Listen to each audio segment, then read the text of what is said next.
नमस्कार, स्वागत है आप सभी का एक शाकू क्लासेस के यूट्यूब चैनल पर, जिसमें आज हम 19 जनवरी 2024 के 15 प्रश्नों के सीरीज को आज कवर करने की कोशिश करेंगे। तो आज के 19 जनवरी के प्रश्नों की सीरीज में पहला प्रश्न जो है वो कौन सा है आपकी स्क्रीन पर, वो हम देखते हैं। वो है आसियान शिखर सम्मेलन का आयोजन कहाँ किया गया है। आसियान भारत शिखर सम्मेलन की बात करी गई है और किस नंबर का हुआ है ये? 20वां हुआ है। ये कहाँ पर हुआ है? ये हुआ है जकार्ता में। अभी आसियान और भारत शिखर सम्मेलन जो है वो कहाँ हुआ है? ये जकार्ता में हुआ है, जो कि कहाँ है? इंडोनेशिया में है।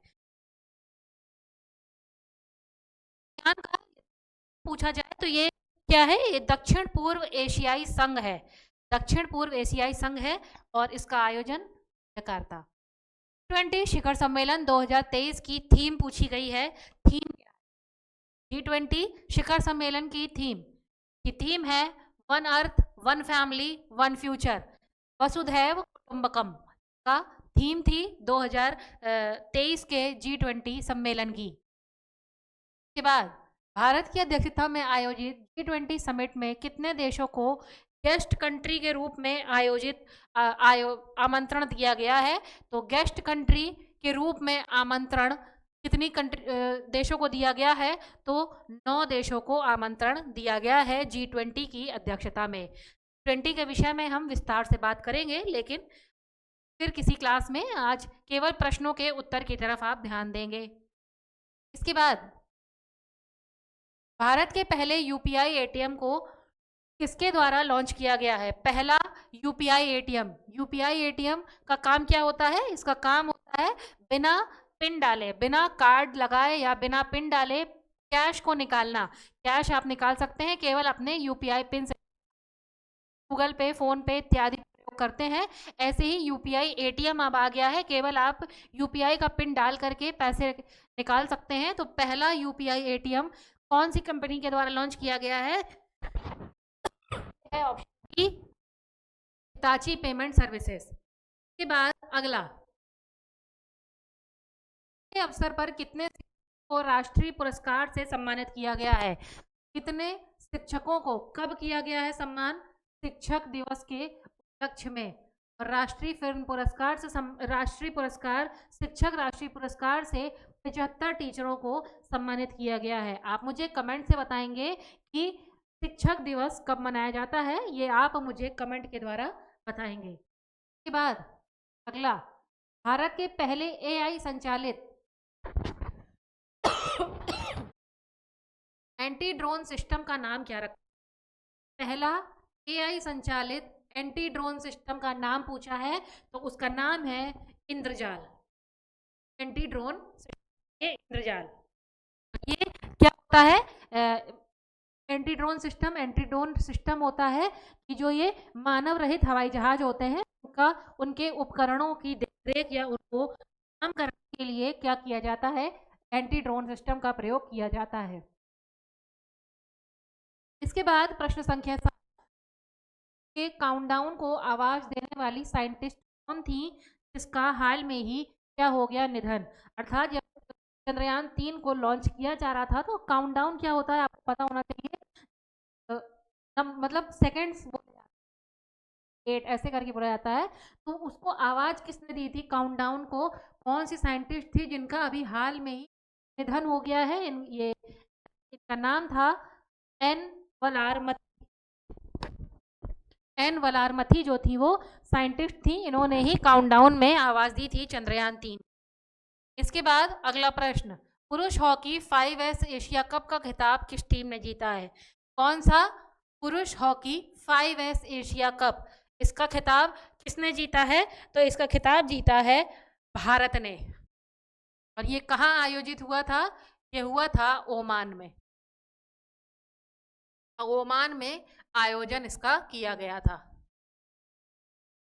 5S एशिया कप का, और भारत ने पुरुष हॉकी में जीत हासिल करी थी। इसके बाद अगला प्रश्न, यूरिक डायमंड लीग चैंपियनशिप में नीरज चोपड़ा ने कौन सा मेडल जीता है? कौन सी पूछ रहा है? Zurich diamond league championship. इसमें नीरज चोपड़ा कौन है? नीरज चोपड़ा एथलीट है जो कि भाला फेंक जो खेल होता है उसमें इन्होंने रजत पदक अर्थात सिल्वर मेडल जीता था। और ये भाला फेंक खेलते हैं, भाला फेंक। नीरज चोपड़ा एथलीट हैं ये। इसके बाद प्रश्न 9 के बाद अगला प्रश्न देखते हैं। किस राज्य में महिलाओं के लिए गृह लक्ष्मी योजना की शुरुआत करी है? कौन सी योजना पूछी गई है? गृह लक्ष्मी। लक्ष्मी जो है वो कर्नाटक राज्य ने शुरू करी है। गृह लक्ष्मी योजना कर्नाटक राज्य ने शुरू की। इसके बाद अगला, किस देश में joint military exercise bright star 23 का आयोजन किया गया है? कौन से? ब्राइट स्टार 23, ब्राइट स्टार 23 का आयोजन पूछा गया है। और ये कैसी एक्सरसाइज है? ज्वाइंट मिलिट्री एक्सरसाइज है ब्राइट स्टार 23। और ये कहाँ किया गया है इसका आयोजन? मिस्र में किया गया है। ऑप्शन डी मिस्र। इसके बाद अगला प्रश्न, काजीरंगा नेशनल पार्क की पहली महिला फील्ड डायरेक्टर के रूप में किसको चुना गया है? कौन सा national park? Kaziranga national park. Kaziranga national park कहाँ है? ये असम में है। और आपको पता होना चाहिए ये एक सींग के गैंडे के लिए प्रसिद्ध है। ये नेशनल पार्क असम में है। इसकी पहली महिला फील्ड डायरेक्टर का नाम पूछा है। फील्ड डायरेक्टर पहली महिला कौन है? Option B doctor Sonali Ghosh.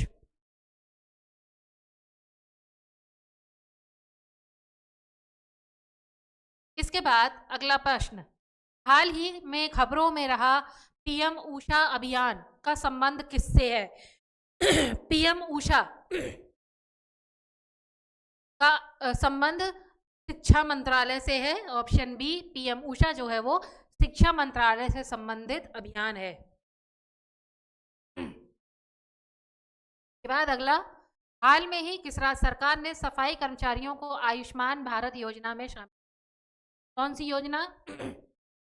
Ayushman Bharat योजना में सफाई कर्मियों को किस सरकार ने शामिल किया है? किस राज्य की सरकार ने शामिल किया है? तो वो किया है हिमाचल प्रदेश की सरकार ने। हिमाचल राज्य सरकार ने क्या किया है? सफाई कर्मचारियों को आयुष्मान भारत योजना में शामिल कर लिया है। और आज का लास्ट प्रश्न, हाल ही में कहाँ अवस्थित Indira Gandhi memorial tulip garden को वर्ल्ड बुक ऑफ रिकॉर्ड में शामिल किया गया है? कौन सा गार्डन है? Tulip garden. इसका नाम क्या है? Indira Gandhi memorial tulip garden. और ये कहाँ पर स्थित है? इसकी स्थिति पूछी गई है, इसका राज्य पूछा गया है, तो ये कहाँ पर है और क्या किया गया इसके संग? वर्ल्ड बुक ऑफ रिकॉर्ड में इसको शामिल किया गया है ट्यूलिप गार्डन को। तो ये कहाँ पर है? ये है श्रीनगर में। का उत्तर होगा श्रीनगर। प्रश्न संख्या 15 का उत्तर है श्रीनगर। आज का question number of the day, Karnataka के राज्यपाल का नाम आप हमें कमेंट के माध्यम से बताएंगे। कर्नाटक के राज्यपाल कौन है, ये आप मुझे कमेंट के माध्यम से बताएंगे। आशा है आज का सेशन आपको समझ में आया होगा। मिलेंगे नए सेशन के संग नई क्लास में। आप सब जुड़े रहे एक शॉकू क्लासेस के साथ। धन्यवाद।